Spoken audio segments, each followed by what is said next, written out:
first trail camera videos I had of the buck I called the Big 8 came immediately after I hung the camera at the end of August. 2 days in a row, he came out of a bedding area in daylight. I also got another picture of him on a different camera about 100 yards away. Fast forward to the end of September, and I was sitting at work and I got a trail camera notification that there was a mature buck on the camera. I immediately pulled out my phone and looked at the picture, and sure enough, it was him, the Big 8. This time, he was coming back into the bedding area from the field edge in the morning. 4 days later, I got another video of him doing the exact same thing, only this time it was 15 minutes before legal shooting light. October 1st was the next day, and sure enough, he showed up again. This time, right at first light. It was only a Wednesday, so I would have to wait until Saturday before I could potentially go after this buck. Friday morning, he did the exact same thing again, only this time in broad daylight. I checked the Saturday wind forecast for the stand that's only 10 yards away from the trail camera. It was perfect.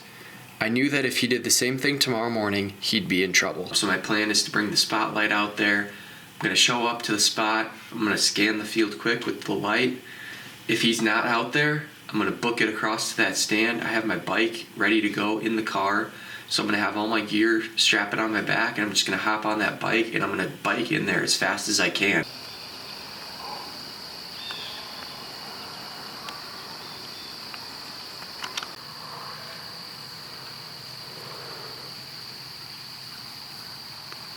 Alright guys, here's the 7 o'clock update. Shooting time is about 6:30 this morning. I was in the stand by like 5:30. I biked in here, got in super quick. I think kind of quietly I stopped the bike about 100 yards from the stand and just walked the rest of the way slowly. But the buck didn't show up. After he no-showed Saturday morning, I wouldn't be able to hunt Saturday night or Sunday morning. As luck would have it, the buck daylighted again Sunday morning while I wasn't in the stand. Of course, I had to go back after him Sunday evening. Despite not seeing the buck from the stand that weekend, I knew I was close. I decided to play hooky and called in to work sick Monday morning to try to go after the Big 8 one more time. Alright guys, very slow morning. Obviously came in hoping to see that 8-pointer, and he didn't show up again, so I'm not going to bother sitting for very long. He usually comes in at like 6:40. It's already 7:40, so I think I'm just going to get up. All I've seen is squirrels. Did have one spike walk by at like 5:30 right after I got set up. It's way too dark to even see what it was, but I got a picture of it on the camera. So that was cool to at least see something. Of course, he showed up again Tuesday morning. I knew I had to do what I could to get there and get after him while he was still in the area. I decided to leave work early on Wednesday and try to get into the stand for an evening sit. Alright guys, I'm set up. It's probably about 4:30 by now, so I got about 2 hours till shooting time. The big one was in here this morning at 7 a.m. Right there. At like 8 yards. So hopefully he shows up and does the same thing tonight. He's been in here a lot. This is probably my 5th or 6th sit, specifically for this deer. I haven't actually hunted out here for any other deer. That's the one I want to shoot.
After that first encounter with the Big 8, he didn't show back up for a while. It took him about a week before I got another trail camera video of him, but again, it was in daylight. Throughout October, the Big 8 continued to be on the trail cameras, although much more sporadically. The videos were few and far between and oftentimes were in the middle of the night.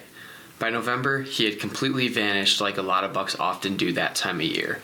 Off chasing does who knows where, and it wasn't until November 22nd, opening day of gun season, that I had another run-in with him. Unfortunately, it was the news that no hunter wants to hear when you're targeting a specific buck. The neighbor had shot him opening morning right at first light about 3/4 of a mile from where I was hunting this buck. Although I was bummed that I wasn't able to wrap my tag around this deer, I am grateful for the chase that he allowed me to go on and grateful for the time I was able to spend in the woods going after him. I've never targeted one specific deer before, and this definitely taught me a lot about just hunting in general and especially hunting on that property. Going after the Big 8 was a great experience. Unfortunately, like I said, I wasn't able to wrap my tag around him, but that's how hunting goes. On to the next one.